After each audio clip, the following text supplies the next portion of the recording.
Hello everybody. I was gonna wait to do this till I have all my equipment all set up for it, but I might as well do it now today. It's a beautiful day outside, so I decided to sit outside to record it on this one. What I'm gonna explain in this video is my journey from the beginning, from my journey in the nursing home so far. About a year and a half ago, almost 2 years ago, I was in and out of the hospital, in and out of Monmouth, in and out of Riverview, not Jersey Shore yet, just for review, Monmouth Medical and Bayshore. Going in and out every other week. It seemed like, between infections on my foot, my blood sugar being out of control, kidneys going nuts, me missing dialysis, stuff like that. It really started to rack up. Right before the holidays came, it seemed like every 2 weeks I was in and out of the hospital. And then I do remember clearly, like the last week in December, I believe it was the last week of December 2024, I was in Monmouth Medical Center. I missed, I think it was 2 or 3 sessions of dialysis at that point, just for like not having transportation. The weather sucks, my Medicaid being taken away. At that point, I was literally just taking the bus to the dialysis center, but sometimes with the weather, like the bus never came, would never run. So, at that particular week, I ended up missing 3 sessions in a row. And let me tell you how I really felt the effects of it. Not so much the water buildup, but toxins buildup. It really played with my mind a lot. I remember extremely being in that hospital. Like, I felt like I was like in Men in Black, waiting for that little door to open in the big world outside. I felt like a lot of stuff was, attacking me at that time. And when I got admitted into the hospital, they immediately, like a day or two later, did like an emergency dialysis session for me. It wasn't 3.5 hours. I remember being on something like 7 or 8 or something like that to get a good cleaning in me. Like, I remember talking to the nurse after, and just the way I was feeling as far as the mind playing tricks on you with toxins building up. I didn't believe them at first. I thought I was like, wow, you're just making that up. But no, it is really, really, really true. It really, really bothered me. Go ahead. Thank you. It really bothered me a lot. And, from there, I wanted to, once they got that cleared up, they dealt with my foot. And what was happening at the time, I had a huge infection on my big toe. And they were trying for like the last 2 to 3 months to try to get it to go, to heal, to do better. And then at that point, this was New Year's Eve or the day before New Year's of 2024. The doc said we got 2 choices. You can spend like the next 6 or 7 months here trying to get this toe to heal, which it hasn't been healing in the last, 2 or 3 months before that. And, that was the cause of going in and out of the hospital. It's like it would just flare up real bad. So the other decision we had to do was to amputate. And the amputate was supposed to be, eliminate the whole infection. And that was just supposed to be it. It was supposed to be eliminate the big toe and then a little bit of the bone that was attached to the big toe to pull all the infection out. So they did that. I had that procedure done in the hospital on, I believe that was New Year's Eve 2024. They did the procedure. I remember waking up in my room. Years passed already. 12 o'clock passed, and I was in my recovery room New Year's Day. Like, it was like 2 o'clock in the morning, afternoon, 2 hours after New Year's. Ball dropped. And I remember being put back in my room, brought back into my room in my bed. My foot was all wrapped up. But then for like some reason, I don't understand how or why, but I was getting immediately discharged on there. Like, I never seen a follow-up doctor. This is literally like 2 hours after surgery. Having my toe removed, it was like 6 or 7 in the morning. They released me. I ended up going home, and I believe this is right before the weekend. It was like a Friday. So like Friday, Saturday, and Sunday, and Monday, You know, I didn't know I was supposed to be changing the bandages on the foot. They didn't even know, no instructions, this was weird, no discharge papers, nothing. So what happened was, for the first 4 days after the surgery, my foot bandages never was changed. So that was the original one since they took it out of the surgery. And what happened was, that part that they did the surgery on, and then the other side of my foot where my pinky is, it started to get infected. You know, I got a whole nother infection on top of that.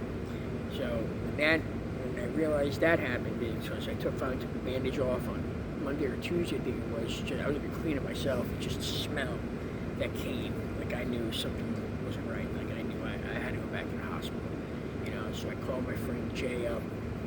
He was the chief of police, chief of the first aid. He came over and he looked at it and showed him, you know, he's a fellow kidney warrior too, and just like I came to the decision to go back to the hospital, which I didn't want to do, but I had to. So I ended up going back to Monmouth Medical, and they started again on the antibiotics, the highly potent antibiotics, the IV ones. I was on that for about like 3 or 4 days in there, but they said to me, they were like, Timmy, after this, we can't discharge you home. You have to go to either a rehab, nursing facility, or something like that. It's just because of the facts. One, I didn't have transportation to and from dialysis, so I had to be a place that was going to guarantee to get me there and back. And then, you know, battling this new infection now, and just all the chaos that was going on around me at that time. You know, I was trying to be a father. I was trying to do everything I could for Emily. You know, putting her first and me second. You know, and then I was trying to help my wife, which I'm not going to get into it on here because it's her business. I was trying to help her a lot and just put me second again, and I had to go somewhere where I had to put me first to get me healthier, to get me feeling better. I mean, I was already losing weight. I was skinnier than this. You know, I couldn't tell you how many times people was just saying I look like I was dead or I was dying shortly. You know, and trust me, I don't want to die. I want to live. You know, I want to see my daughter grow up. I want to get the fuck out of here. I want my life back. But that's what happened in the hospital, which led me here to Laurel Bay. So, like, upon discharge of the hospital, I was driven here by Jam Transportation. You know, they picked me up from there and they brought me here. And I believe that was like either the end of January or the beginning of February. I'm not too sure which day I came in. But like for the first 2 or 3 weeks I was here, I was more of a, like, you know, self-isolating. I was very depressed. You know, I just lost my daughter, lost my wife, lost my house, lost all my belongings and everything. And I didn't have much left. You know, I didn't have much. I was in probably one of the worst depressions that I ever had.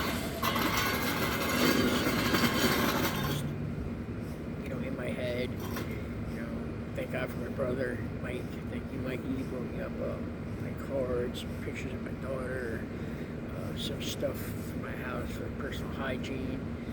You know, thank you very much for that day. And at this point, I still haven't had a visit from my wife or anybody at this time. You know, so like I was really in a big side of depression. You know, like I didn't go too much further. I mean, and upon arrival there, I was like almost nearly just really considering the hospice part of it. Because that's what you see here. I mean, when you first get here, you see a lot of people on the hospice side of it. And that was sinking in my head a lot. You know, that was something that bothered me a lot. You know, I know I shouldn't smoke, but I just, having this conversation, I have to. So, I was in there here for about 2 to 3 weeks. It was very lonely, you know, very hard. You know, I just remember sleeping a lot, sitting to myself, you know, showing my cards just to stay busy, and like not really having much visitors or anything. And then all I remember is this one day I got a knock on the door, and the door was a doctor again or whatever. It's God, just leave me alone. And all I heard was, "Hello, how are you?" And I was like, that's weird. heard that before. I mean, for years in a nursing home. So I looked at the front of the door, and this was the first day I met Anne Marie. She's going to be a future co-host of this channel, path owner, whatever this whole setup we're doing. But she was a big driving force behind me starting to do this. But anyway, back to the story is she rolled in. She was like, "Hello, my name's Anne Marie. I seen a name on the door. It looked very familiar. The name looked very familiar. If you might know my family or me." And I said, "Who's your family?" And she said her mom was Amy Bennett, and her aunt was Tara Wood, Kate Wood. I was like, yeah, I remember them. I went to school with them and everything. And I guess they know their mom knew my brother and me, from growing up in Highlands and everything. But she was like also on dialysis too. And at that time, I was going Tuesdays, Thursdays, and Saturdays, and she was going Mondays, Wednesdays, and Fridays. And where she really helped me at, though, was just checking up on me, like the days I would come back from dialysis, when it's just, sometimes it's torture, especially in a new spot like this, you don't know anybody yet. But she always